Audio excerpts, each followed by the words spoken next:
तो plus plus plus plus plus plus plus ऐसे charge uniformly distributed है। एक तो ये हो गया, या फिर हमने कहा कि हमारे पास एक शीट है ना, एक प्लेन एरिया है, शीट है, तो उस पर पूरे पर चार्ज यूनिफॉर्मली डिस्ट्रीब्यूटेड है, मतलब उसके किसी भी पॉइंट को हम टच करेंगे तो वहां पर चार्ज की वैल्यू सेम निकलेगी। अच्छा, अब हम जानते हैं कि जब मैं इसके चार्ज की बात करता हूं तो हम चार्ज को चार्ज डेंसिटी के टर्म्स में रिप्रेजेंट करते हैं। मतलब इसका, क्योंकि ये एक स्ट्रेट लाइन है तो इस पर जो चार्ज होगा उसको लीनियर चार्ज डेंसिटी बोल देते हैं, which is represented by lambda. इस पर जो चार्ज डिस्ट्रीब्यूटेड है वो एक एरिया पर डिस्ट्रीब्यूटेड है, उसको हम कह देते हैं सरफेस चार्ज डेंसिटी, वो हो जाता है सिग्मा। इसी तरीके से मान लीजिए कि कोई मेरे पास वॉल्यूम है और इस वॉल्यूम के अंदर चार्ज भरा हुआ है, इस वॉल्यूम के अंदर चार्ज भरा हुआ है, तो ऐसे केस में हम ये कहते हैं कि इसके अंदर जो चार्ज भरा हुआ है वो भी यूनिफॉर्मली भरा हुआ है। ऐसा नहीं है कि किसी एक कोने में चार्ज बहुत ज्यादा है और बाकी के कोने वो बिल्कुल खाली है। यूनिफॉर्मली डिस्ट्रीब्यूशन का मतलब ये है कि बराबर बराबर भरा हुआ है। तो अगर मैं इसकी बात करूं तो यहाँ पर हमारा जो चार्ज डेंसिटी होता है वो कहलाती है volume charge density, that is represented by rho. तो मैं इन तीनों केसेस के लिए देखूंगा। इन तीनों केसेस का देखने के अलावा हम ये भी देखेंगे कि जो अलग अलग छोटे छोटे छोटे छोटे पॉइंट चार्जेस हैं, तो पॉइंट चार्जेस की वजह से जो चार्ज निकल, जो इलेक्ट्रिक पोटेंशियल कैलकुलेट होता है वो होता है कि मैं एक एक पॉइंट को अलग अलग ले लूं। तो V1 plus V2 plus V3 plus V4, मतलब हर पॉइंट चार्ज की वजह से मैं पोटेंशियल निकालूं किसी एक पर्टिकुलर पॉइंट पर और फिर सबको ऐड कर दूं। ठीक है, तो जो हमारे एक एक पॉइंट चार्जेस है ना, जिनको हम इजीली काउंट कर सकते हैं, जैसे कि हमने बोला कि चलिए 10 पॉइंट चार्जेस हैं, तो 10 पॉइंट चार्जेस का मतलब मुझे पता है कि 10 ये डिस्क्रीट अलग अलग, डिस्क्रीट का मतलब अलग अलग, तो 10 डिस्क्रीट पॉइंट्स हैं, उन पॉइंट्स पर ही चार्ज मिलेगा। अब बात करते हैं यूनिफॉर्म चार्ज डेंसिटी की, तो यूनिफॉर्म चार्ज डेंसिटी का मतलब ये हो गया कि एक लाइन के अलोंग कंटिन्यूअसली चार्ज डिस्ट्रीब्यूटेड है। ठीक है, एक सरफेस एरिया के अलोंग कंटिन्यूअसली चार्ज फैला हुआ है, डिस्ट्रीब्यूटेड है, एक वॉल्यूम में कंटिन्यूअसली चार्ज भरा हुआ है। तो इसका मतलब क्या हो गया, ये जो चार्ज डिस्ट्रीब्यूशन है, चार्ज डिस्ट्रीब्यूशन को ब्रॉडली मैं दो कैटेगरीज में डिवाइड कर सकता हूं। एक होता है डिस्क्रीट चार्ज और एक होता है कंटिन्यूअस चार्ज। मेरी बात इतनी समझ में आ गई सबको? डिस्क्रीट चार्ज यस और sir. Continuous charge. Discrete charge जिसमें पॉइंट सारे अलग अलग होते हैं, सारे पॉइंट चार्जेस अलग अलग होते हैं, which can be counted on fingers, वो डिस्क्रीट हो गया। और कंटिन्यूअस का मतलब ये है कि आप इस पूरे लाइन में, पूरे एरिया में, पूरे वॉल्यूम में कहीं पर भी कैलकुलेट करो, बराबर आपको चार्ज मिलेगा। समझ गए? दोनों में अंतर समझ में आ गया? दोनों में सभी को अंतर समझ में आ गया? चले आगे। Yes yes sir. सर। ठीक है, चलिए जी। तो जो हमारा टॉपिक है, इस टॉपिक में यही था कि electric potential due to a continuous charge distribution. तो जो मैंने लास्ट टाइम आपको करवाया था, लास्ट टाइम मैंने सिर्फ एक कंटीन्यूअस चार्ज डिस्ट्रीब्यूशन के केस में पोटेंशियल कितना होता है वो बताया था। तो मैंने कहा था कि कंटीन्यूअस के केस में समेशन नहीं आता, summation is replaced by integration, summation की जगह इंटीग्रेशन आ जाता है। कैसे? देखिएगा, हमने कहा था कि ये हो गया v is equal to 1/4 pi epsilon naught, 1/4 pi epsilon naught integration dq upon modulus of r vector, dq upon modulus of r vector minus r i vector. ठीक है, तो ये हमारा आया था, मैंने लास्ट टाइम यहां तक करा था। अब मैं इसके आगे बढ़ता हूं। इसके आगे अब आप नोट करेंगे, when the charge is distributed continuously in a volume, and the charge is distributed, when the charge is distributed continuously in a volume,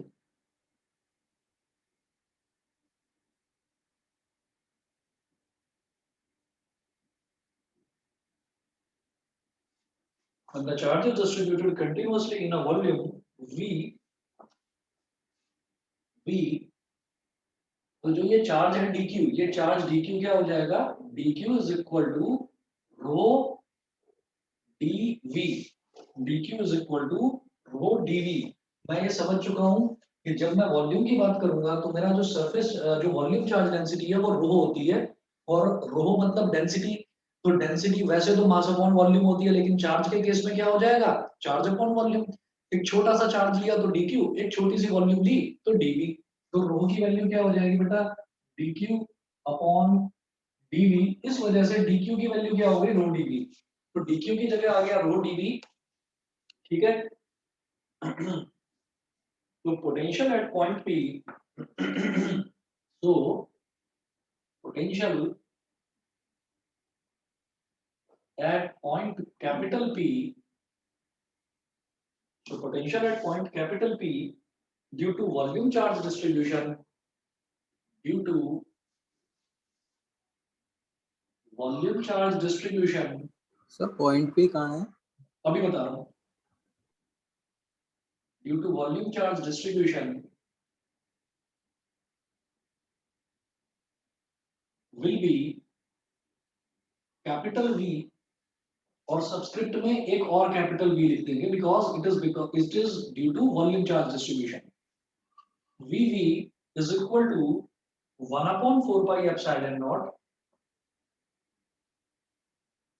1 upon 4 pi epsilon naught integration row dv, integration dq की जगह क्या आ जाएगा, रो dv आ जाएगा, रो dv upon modulus r vector minus ri vector. ये modulus लगा दिया मैंने, modulus r vector minus ri vector. देखिए सवाल ये उठता है कि पॉइंट P किधर है। हमने इस वाले टॉपिक से पहले ये देखा था कि electric potential due to a system of point charges, due to n point charges. तो वो जो n पॉइंट चार्जेस थे वो मैंने क्या लिए थे, q1 q2 q3 dot dot dot till qn। तो हमने ऐसा कहा था कि एक पॉइंट P है यहाँ पर, और एक चार्ज इधर है, एक चार्ज इधर है, एक चार्ज इधर है, और एक चार्ज इधर है। मैंने ऐसे बोल दिया था कि ये हमारा चार्ज q1, ये चार्ज q2, ये charge q3, and like this there are n point charges, और एक चार्ज था हमारा qn। ठीक है, तो क्या है कि जब ये अलग अलग पॉइंट चार्जेस थे तो पॉइंट चार्जेस से हमने एक सिंगल पॉइंट ले लिया कैपिटल P, वहां पर इलेक्ट्रिक पोटेंशियल कैलकुलेट करा था। अब क्या है, एक लाइन चार्ज है, एक सरफेस चार्ज है, एक वॉल्यूम चार्ज है, और पॉइंट P यहां पर है। तो मैं इसकी वजह से, इसकी वजह से और इसकी वजह से, तीनों का कंबाइंड इफेक्ट एक पॉइंट P पर। अगर मेरे पास एक स्ट्रेट रॉड भी है जिस पर चार्ज यूनिफॉर्मली डिस्ट्रीब्यूटेड है, एक प्लेन शीट भी है जिस पर चार्ज यूनिफॉर्मली डिस्ट्रीब्यूटेड है, और एक वॉल्यूम का बॉक्स भी है जिसके अंदर चार्ज यूनिफॉर्मली भरा हुआ है, तो उससे अगर मैंने कोई एक पॉइंट P लिया तो उस पॉइंट P पर इलेक्ट्रिक पोटेंशियल कितना होगा। अब आपके दिमाग में आएगा कि मैंने इसी पॉइंट से दूरी क्यों ली। क्या है कि आप इस पॉइंट से भी लो, आप इस पॉइंट से भी लो, आप इस पॉइंट से भी, इस पॉइंट से भी, ऐसे कितने पॉइंट्स हो जाएंगे, इनफाइनाइट नंबर ऑफ पॉइंट्स।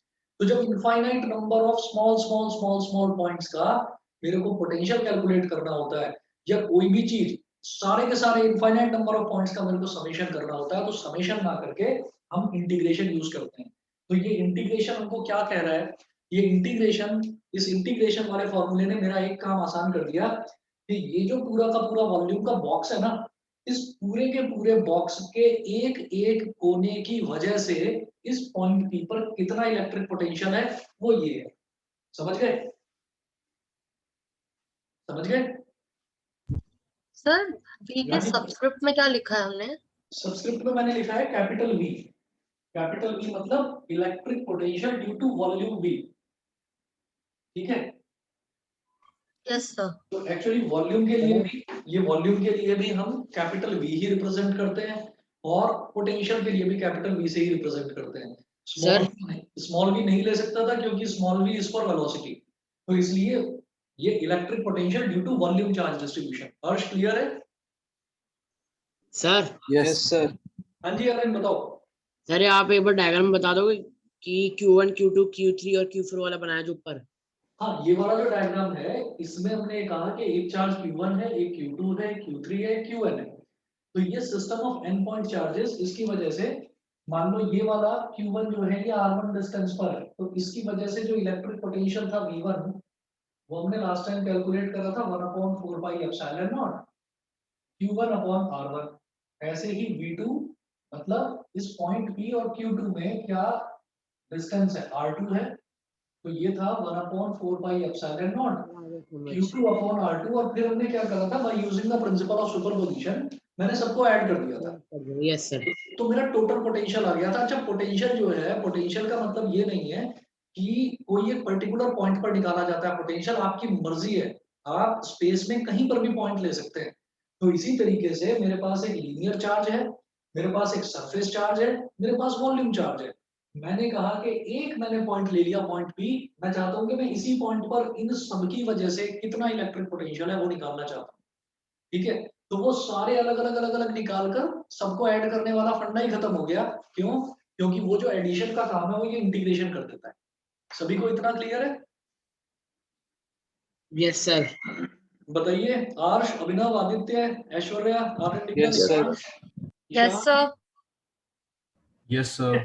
चलिए जी, तो फिर मैं आगे बढ़ता हूँ। मैं ये डायग्राम मिटा रहा हूँ, मुझे लग रहा है समझ में आ गया होगा ये। अब देखेंगे, ये जैसे मैंने वॉल्यूम की वजह से देखा, तो वॉल्यूम की वजह से तो ये फॉर्मूला हो गया। फिर मैं बात करता हूँ सरफेस की वजह से। बेहद आसान है, कुछ भी आपको मुश्किल लगेगा नहीं, बस शुरुआत में कंसेप्ट समझना था कि ये हो कैसे रहा है। तो वीवी तो ये हो गया। उसके बाद हम ये कहेंगे कि when the charge is distributed continuously over an area capital S। अब एक पॉइंट तो ये, नेक्स्ट पॉइंट लिखेंगे यहां पर, when the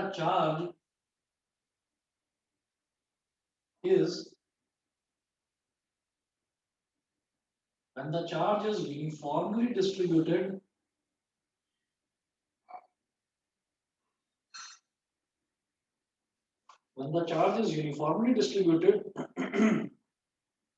over an area capital S, over an area capital S,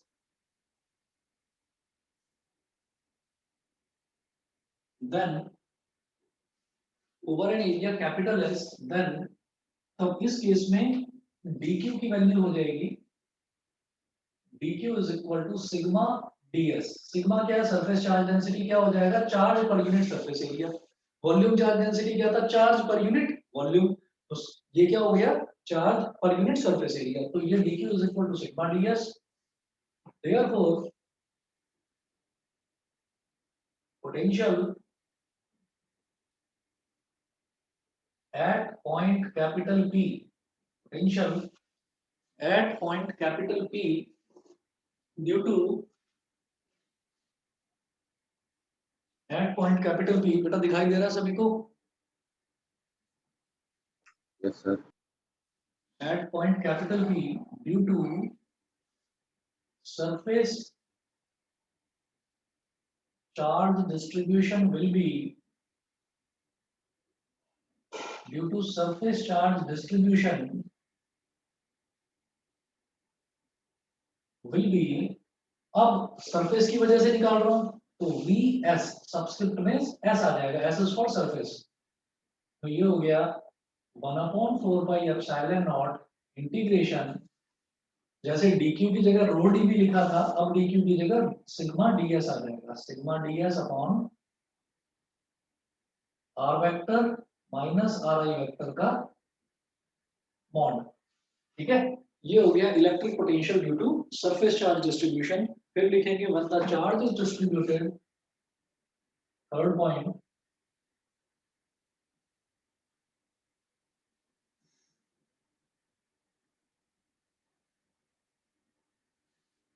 when the charge is distributed uniformly along a line of length capital L, then dq is equal to lambda dl. dq is equal to lambda dl. So the potential at point capital P due to line charge distribution या linear charge distribution एक ही बात होती है, will be VL is equal to 1/4 pi epsilon naught integration dq की जगह लिख देंगे आप लैम्बडा dl अपॉन मॉडुलस में r vector minus ri vector.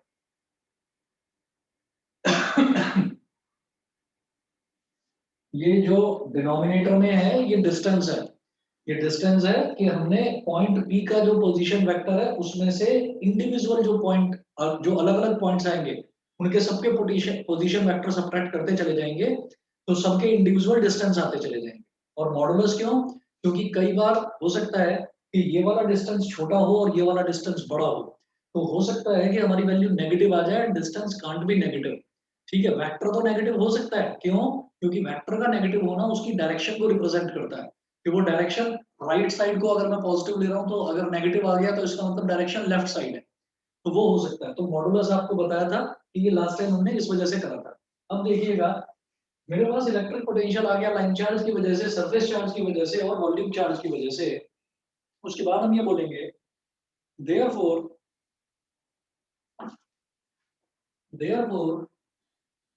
net potential net का मतलब टोटल होता है, therefore net potential at point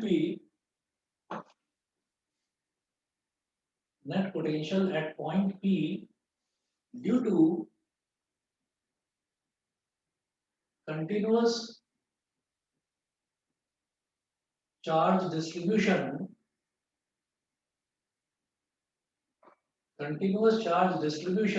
will be V cont, C-O-N-T, cont लिख दीजिए, cont is for continuous, V cont is equal to VV plus VS plus VL, तीनों को add कर देंगे, VV plus VS plus VL। और मैं ये देख रहा हूं कि इसमें हमारे पास ये आएगा कि आप हर एक में देखें, चाहे VV हो चाहे VS हो चाहे VL हो, सभी में 1/4 पाई एप्सिलॉन नॉट तो कॉमन आ रहा है, तो उसको तो कॉमन निकाल लीजिए। तो 1/4 पाई एप्सिलॉन नॉट और ब्रैकेट में integration rho dV upon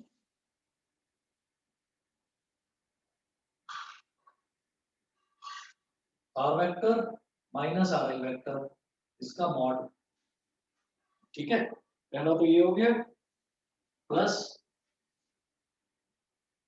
integration sigma ds upon r vector minus ri vector, इसका mod, plus lambda dl upon r vector minus ri vector, इसका मॉड। और ब्रैकेट बंद। होता बस इतना है कि क्योंकि यहाँ पर मैं वॉल्यूम इंटीग्रल कर रहा हूँ, क्योंकि मैं dv को इंटीग्रेट कर रहा हूँ, तो इधर ना इंटीग्रेशन के नीचे v लिख देते हैं, मतलब हम वॉल्यूम को इंटीग्रेट कर रहे हैं। यहाँ पर हम सरफेस को इंटीग्रेट कर रहे हैं, तो यहाँ इंटीग्रेशन के नीचे s लिख देते हैं। देखिए इससे कैलकुलेशन में कोई फर्क नहीं पड़ने वाला। This is a way of representing the integral कि मैं कौन सा इंटीग्रल कर रहा हूँ, और रिप्रेजेंटेशन का तरीका नहीं भी लिखेंगे तो भी कोई प्रॉब्लम नहीं। तो यहाँ पर हमने l लिख दिया क्योंकि यहाँ पर मैं लाइन को इंटीग्रेट कर रहा हूँ। बताइए बेटा, यहाँ तक सभी को क्लियर है? Yes sir. यहाँ तक सभी को क्लियर है? ठीक है, अच्छा अब Yes. हाँ जी, इसके आगे बढ़ता हूँ। इसके आगे हम ये कहते हैं कि electric potential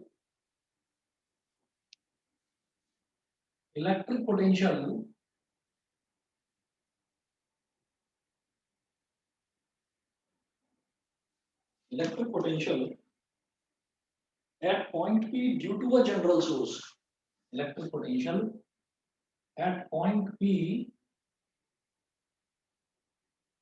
due to a general source. तो ये जनरल सोर्स का मतलब क्या है अभी बताता हूँ। Electric potential at point P due to a general source, इसका आपको कोई डेरिवेशन नहीं करना है, बस एक फॉर्मूला लिख लेना है और आप अभी समझ जाएंगे कि ऐसा मैं कर क्यों रहा हूँ। देखिए जनरल सोर्स का मतलब ये है कि हमको चाहे पॉइंट चार्जेस दे रखे हो बहुत सारे, चाहे लीनियर चार्ज दे रखा हो, चाहे सरफेस चार्ज दे रखा हो, चाहे वॉल्यूम चार्ज दे रखा हो, मुझे या फिर ये सारी चीजें दे रखी हो या इनमें से कोई एक या दो चीज दे रखी हो, तो जो हमारा इलेक्ट्रिक पोटेंशियल है वो कैसे निकलेगा। तो देखिएगा एक फॉर्मूला लिख देना है बस, क्या ये जितने भी सबके वजह से इंडिविजुअली जो हमारा इलेक्ट्रिक पोटेंशियल निकला है ना, सबको ऐड कर देना है। बताता हूँ क्या। V इज इक्वल टू, मैं यहां पर लिखूंगा V is equal to V continuous plus V discrete. Discrete का मतलब अलग अलग जो पॉइंट चार्जेस है उनकी वजह से। तो अगर मान लीजिए हमारे पास कॉन्टिन्यूअस चार्ज डिस्ट्रीब्यूशन भी दे रखा है और पॉइंट चार्ज डिस्ट्रीब्यूशन भी दे रखा है, तो दोनों को कुछ नहीं करना, ऐड कर देना है। तो V कॉन्टिन्यूअस क्या हो गया, इधर लिख रहा हूं, that is V is equal to, आप V कॉन्टिन्यूअस की वैल्यू लिखो 1/4 pi epsilon nought volume integral rho dV upon r vector minus r i vector इसका mod plus surface integral sigma ds upon r vector minus r i vector इसका mod plus line integral lambda dl upon r vector minus r i vector इसका mod और plus, अब मैं लिखूंगा discrete का, क्योंकि ये तो तीनों के तीनों हो गए हमारे कॉन्टिन्यूअस के लिए। डिस्क्रीट के लिए क्या होता है, डिस्क्रीट के लिए क्योंकि अलग अलग पॉइंट्स होते हैं तो अलग अलग पॉइंट्स में इंटीग्रेशन नहीं किया जाता, उसमें समीशन लगाया जाता है। तो ये था समीशन, समीशन, और यहाँ पर i is equal to 1 to n लिख दो, या फिर ऐसे लिख दो ऑल पॉइंट चार्जेस, जितने भी पॉइंट चार्जेस दे रखे हैं ऑल पॉइंट चार्जेस, और क्या q अपॉन r, तो qi upon r vector minus r i vector का mod, r vector minus r i vector का मॉड। आपकी मर्जी है, आप यहाँ i से लेकर n तक लिख सकते हो, summation i is equal to 1 to n, या फिर ऑल पॉइंट चार्जेस, दोनों में से कुछ भी लिख सकते हैं। आपने ऑल पॉइंट चार्जेस लिखा तो भी आपका मतलब वही है कि आप i इज इक्वल टू 1 से लेकर i is equal to capital N तक सारे चार्जेस की बात कर रहे हैं। ये सबको समझ में आ गया, बताइए क्लियर है। यस एकांश, ईशान, श्रुति, प्रबल, बताइए सभी को क्लियर है। Yes sir. ठीक है जी। उसके बाद आपको एक चीज और बताता हूँ। नेक्स्ट आप नोट करेंगे electric potential due to uniformly charged thin spherical shell. Uniformly charged thin spherical shell. अब यहाँ पर थिन क्यों बताया जा रहा है, उसका भी एक रीजन है। पहले लिखें electric potential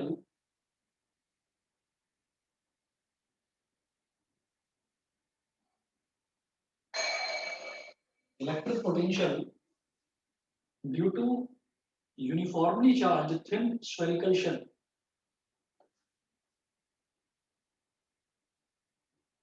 Due to uniformly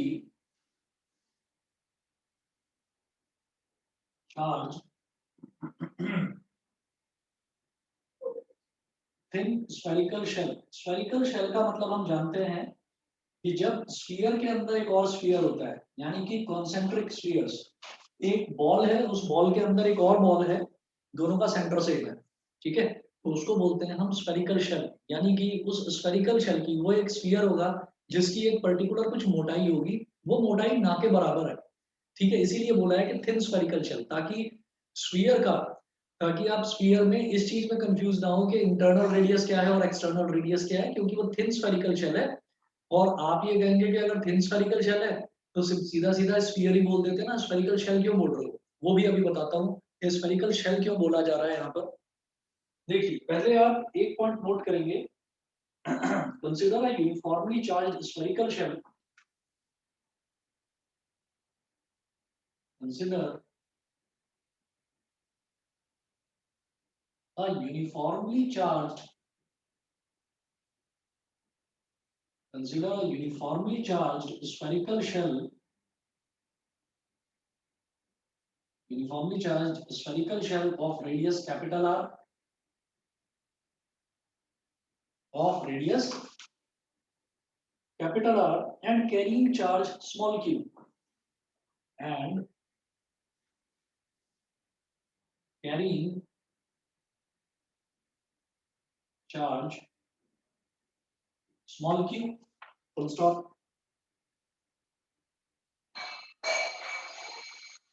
Next point लिखेंगे, we wish to calculate its potential.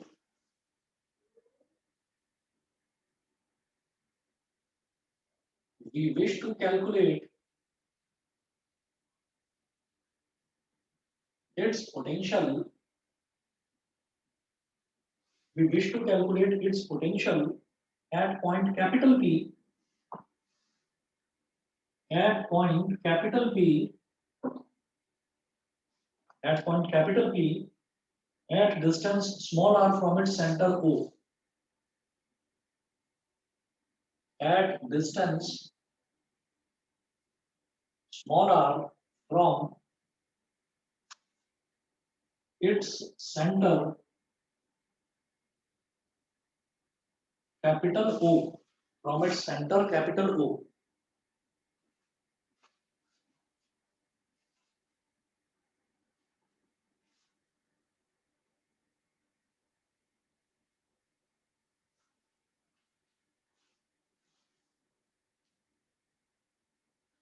अब देखिएगा, मैंने कहा कि ये है एक स्फेरिकल शेल, एक sphere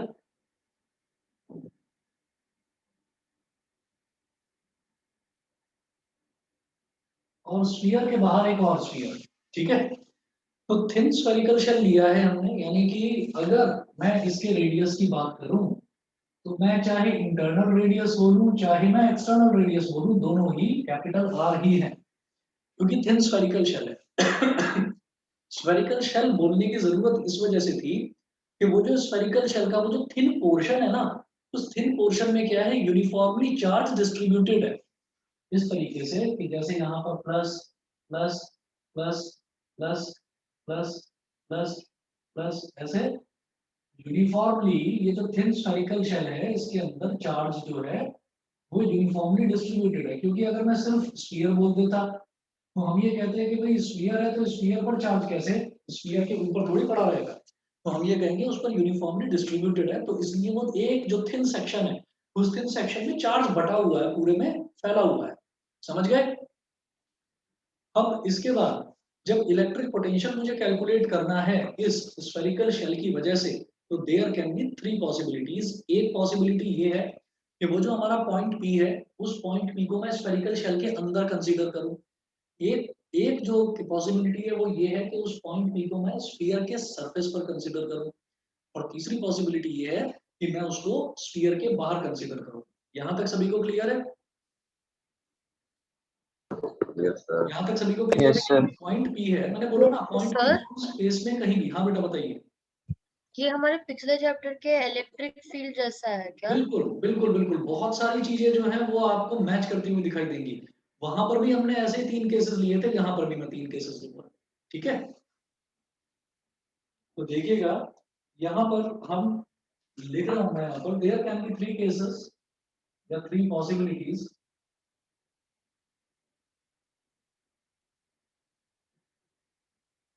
there can be 3 possibilities. First लिखेंगे यार, फर्स्ट लिखेंगे when the point P lies outside the shell, when the point capital P lies outside the shell, सोचिएगा कि अगर पॉइंट P यहां पर है, शेल के बाहर है, तो मैं सेंटर से, उन्होंने वही बोला है, we wish to calculate its potential at point capital P at distance r from the centre ओ।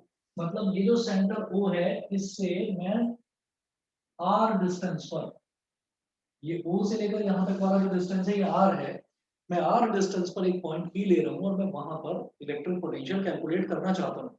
अब वो जो पॉइंट है वो बाहर है, तो इसका मतलब क्या हो गया, it implies that small r is greater than capital R। capital R क्या है, radius of this spherical shell। तो आप लिखेंगे electric potential,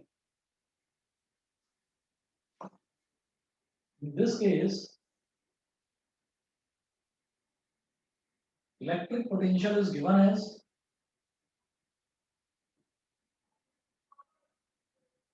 electric potential is given as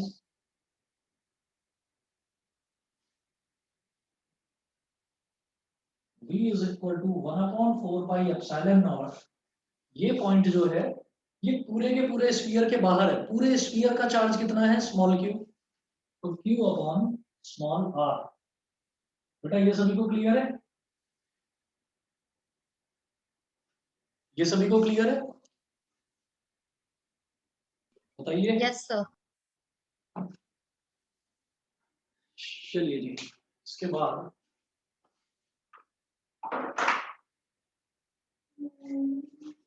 इसके बाद अगला पॉइंट लेते हैं कि जब इलेक्ट्रिक पोटेंशियल, जब हमारा वो पॉइंट पी है वो इसके सरफेस पर ही लाई करे, तब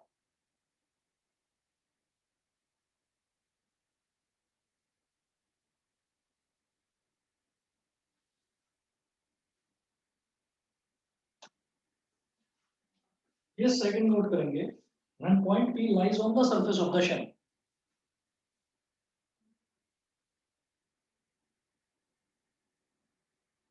when point P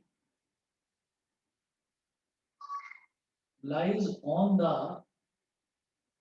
when point P lies on the surface of the shell,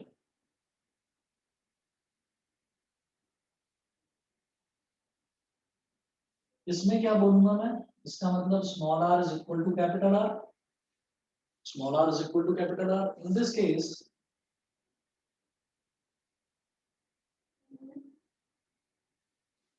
case electric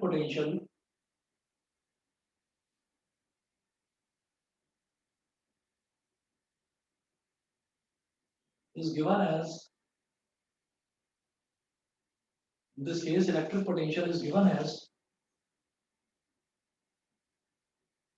V is equal to 1/4 pi epsilon naught। अब आप समझ जाइए कि अब हमारा जो पॉइंट P है वो पॉइंट P यहाँ पर है, तो जब यहाँ पर है तो ये स्मॉल r और कैपिटल R दोनों इक्वल हो गए, ठीक है। ये मैं यहाँ पर लिख रहा हूँ फर्स्ट, यहाँ पर मैं लिख रहा हूँ सेकंड, मतलब ये मैं सेकंड केस की बात कर रहा हूँ इसलिए। तो इसको मैं बोल दूं Q अपॉन स्मॉल r बोलो या Q अपॉन कैपिटल R बोलो, एक ही तो बात है, स्मॉल r की वैल्यू कैपिटल R के इक्वल है, ठीक है। उसके बाद when point P lies inside the shell, third है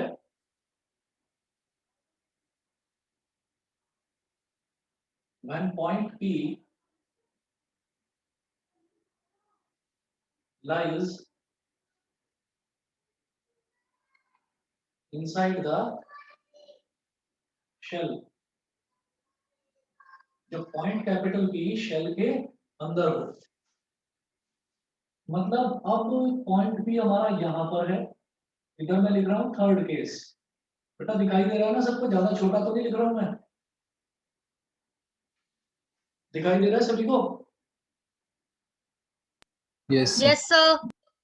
चलिए ठीक है, आगे देखते हैं नेक्स्ट। इसमें when point P lies inside the shell, अब पॉइंट P शेल के अंदर है, यानी कि हमारा जो स्मॉल r है वो इस कैपिटल R से छोटा है, small r is less than capital R। यहाँ नोट करेंगे आप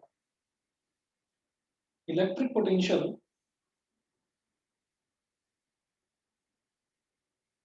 due to a electric potential due to a uniformly charged spherical shell, electric potential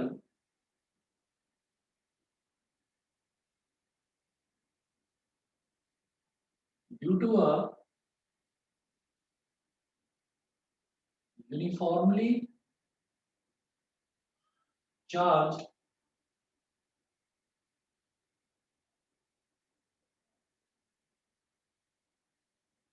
electric potential due to a uniformly charged spherical shell is constant everywhere inside the shell.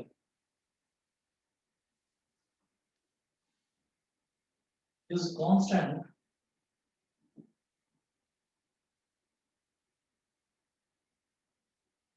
everywhere inside the shell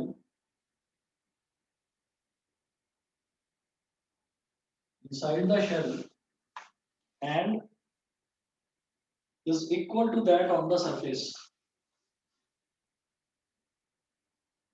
and is equal to that on the surface.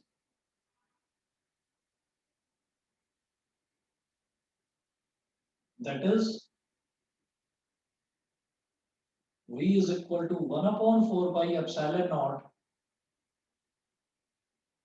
Q upon capital R. Electric potential की ये property होती है कि electric potential जो है ना वो किसी भी शेल के अंदर या किसी भी बॉडी के अंदर जब हम बात करते हैं तो उसके अंदर यूनिफॉर्मली डिस्ट्रीब्यूटेड होता है इलेक्ट्रिक पोटेंशियल। इलेक्ट्रिक पोटेंशियल हर जगह कांस्टेंट होता है।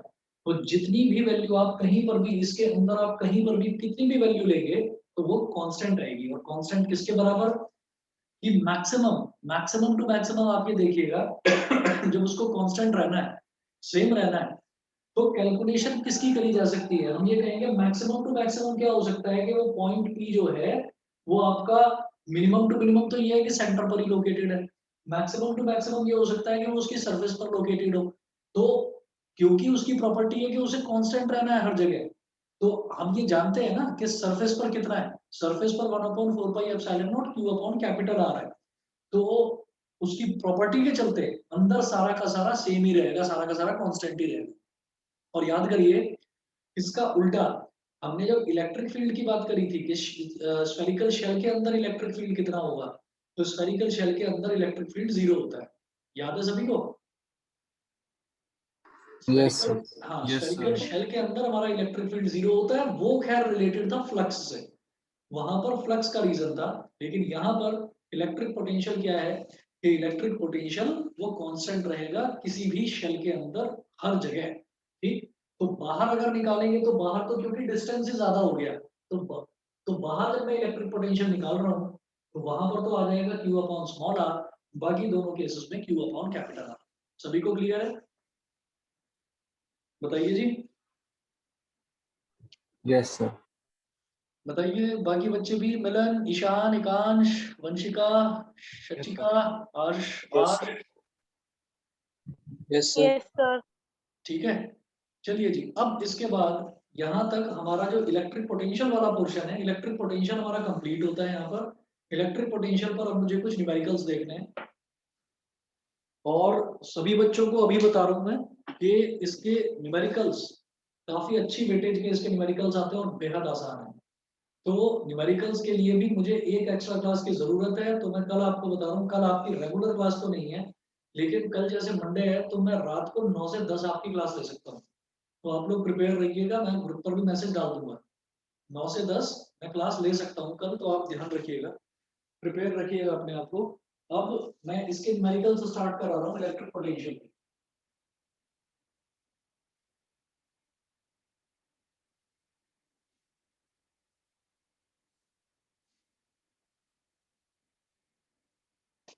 लिखिए जी, फर्स्ट न्यूमेरिकल नोट करिए और जितने भी न्यूमेरिकल्स है ना, कोई भी न्यूमेरिकल आप उठाएंगे, जितने भी मैं करवा रहा हूँ वो सारे के सारे सीबीएसई में आ चुके हैं एग्जाम्स में। तो वो पैटर्न से इधर उधर नहीं है। पैटर्न के हिसाब से जो चीज पूछी जाती है, वैसे तो बड़ा वास्ट टॉपिक है लेकिन जो चीज पूछी जाती है वो आपको करवा रहा हूँ। Determine the electric potential at the surface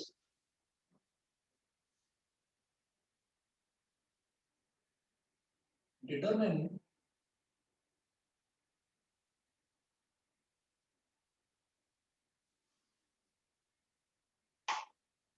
determine the electric potential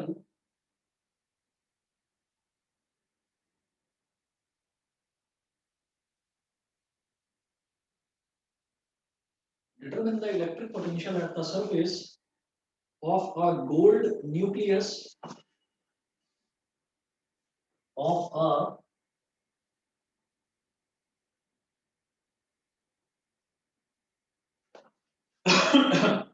of a gold nucleus, full stop.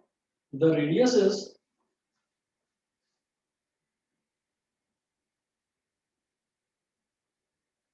the radius is 6.6 into 10 की power minus 15 meter. 6.6 into 10 की power minus 15 meter.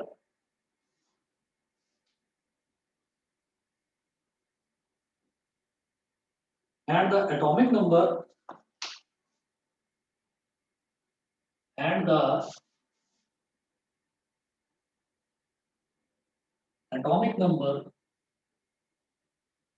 is 79. Gold का atomic number 79. Full stop. Given charge on proton, हालांकि ये नहीं भी दिया होता तो भी आप जानते ही हैं. Given charge on a proton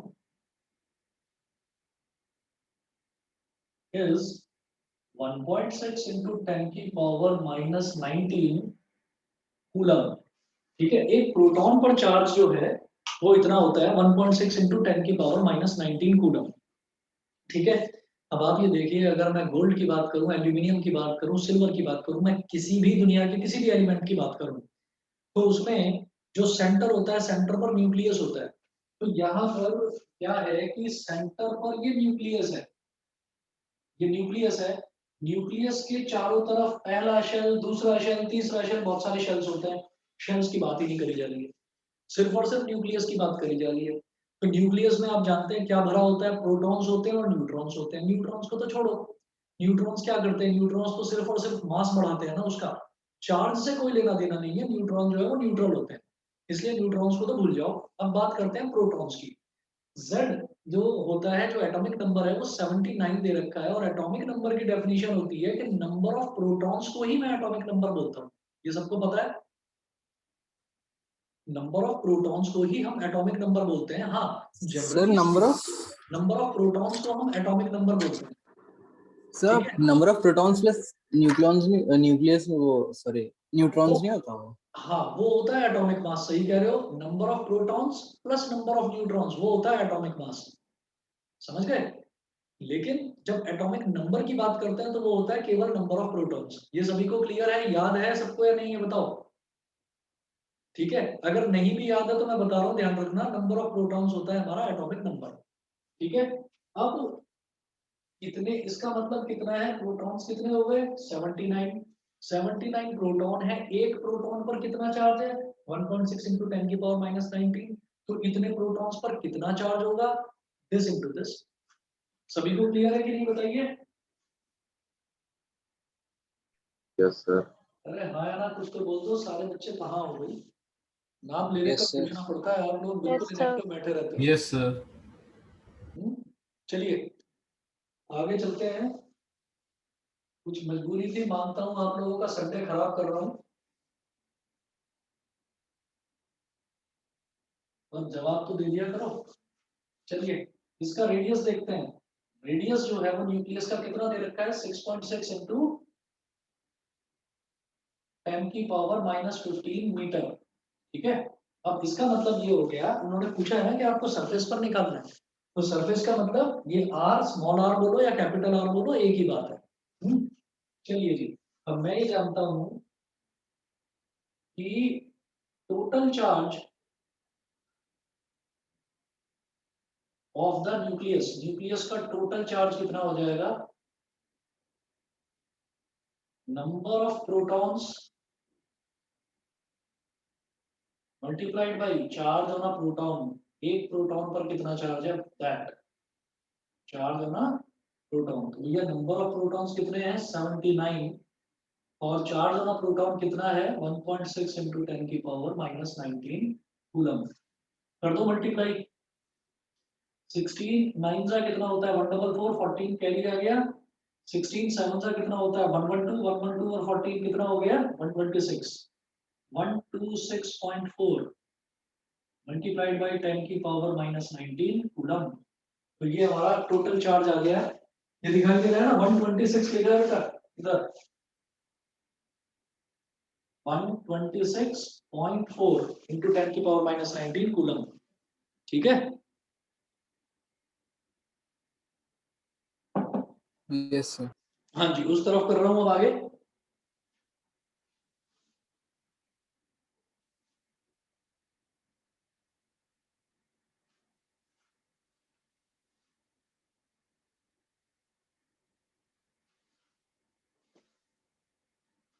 चलो जी, तो हमें इलेक्ट्रिक पोटेंशियल निकालना है। तो electric potential at the surface क्या हो जाएगा 1/4 इंटू क्यू अपॉन आर। देखिए 1/4 की पूरी वैल्यू होती है 9 इंटू 10 की पावर 9। क्यू जो चार्ज है, टोटल चार्ज कितना निकाला 126.4 टू 10 की पावर -19 अपॉन आर कितना है 6.6 इंटू 10 की पावर -15।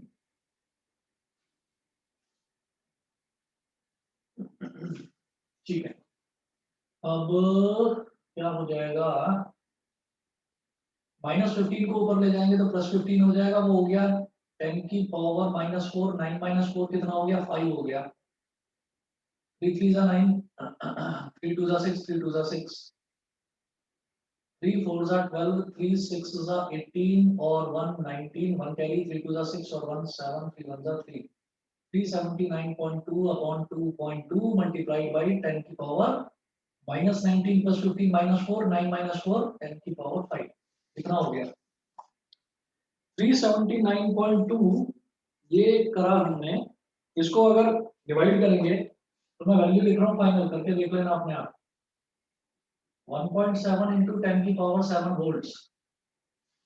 ठीक है, सभी बच्चों को क्वेश्चन तो समझ में आ गया। Yes sir. Yes sir. ठीक है जी। Yes sir. ठीक है जी, अब जरा देखिएगा। ये तो हमारा 2006 का क्वेश्चन है, ये वाला सीबीएसई 2006। अगला क्वेश्चन देखिएगा। A metal wire is bent in a circle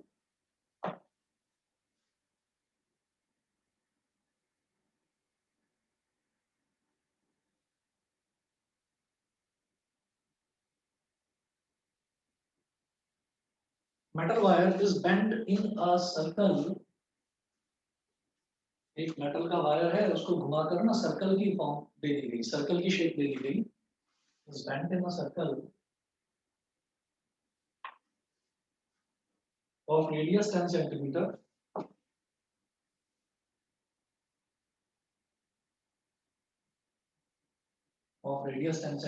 full stop। It is given a charge of 200 microcoulomb। It is given a charge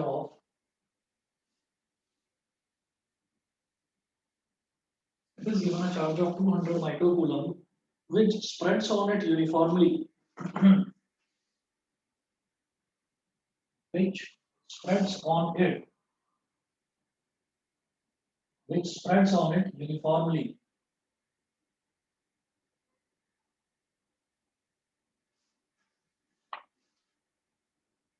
calculate the electric potential at its center।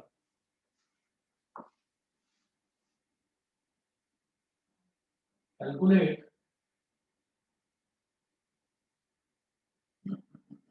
the electric potential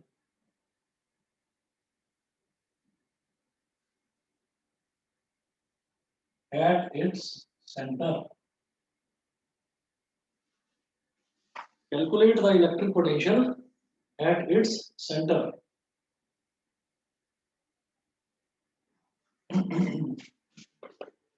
ठीक है जी, कैसे करेंगे इसको बताओगे? आप ये समझ लीजिए कि जैसे चार्ज है, वो चार्ज पूरा का पूरा इसके सरफेस पर डिस्ट्रीब्यूटेड है और सेंटर जो है वो हमारा पॉइंट पी हो गया। तो मुझे वहां पर जितने भी इसके पॉइंट चार्जेस हैं, मतलब पॉइंट चार्जेस कह रहा हूँ, सॉरी, चार्ज क्योंकि यूनिफॉर्मली डिस्ट्रीब्यूटेड है तो मुझे उसकी वजह से उस पर पूरा का पूरा इलेक्ट्रिक पोटेंशियल निकालना है। ठीक है, इतना मैंने दे दिया, आंसर इसका मेंशन कर रहा हूँ, आप ट्राई कर लेना, अगर हो गया तो बहुत बढ़िया है, नहीं होता है तो इस क्वेश्चन के सॉल्यूशन से ही मैं कल की क्लास स्टार्ट करूंगा। कल रात को 9 से 10 है, 99% कल रात को 9 से 10 आपकी एक्स्ट्रा क्लास लूंगा न्यूमेरिकल्स कराने हैं उसमें। ठीक है, तो यहाँ तक क्वेश्चन लिखकर छोड़ दीजिए, आंसर मेंशन कर रहा हूँ यहीं पर। आंसर है बेटा इसका 18 इंटू 10 की पावर 6 वोल्ट। 18 इंटू 10 की पावर 6 वोल्ट हो जाए तो बहुत बढ़िया, क्योंकि अभी मैंने न्यूमेरिकल एक ही कराया है, इसमें ना होने के चांसेस ज्यादा है। हो जाए बहुत बढ़िया, नहीं तो मैं आपको सारे इसके कम से कम मेरे को 8-10 न्यूमेरिकल्स कराने हैं, तो वो मैं कल रात को 9 बजे करवा। ठीक है बेटा, तो आज इतना ही कर लीजिए।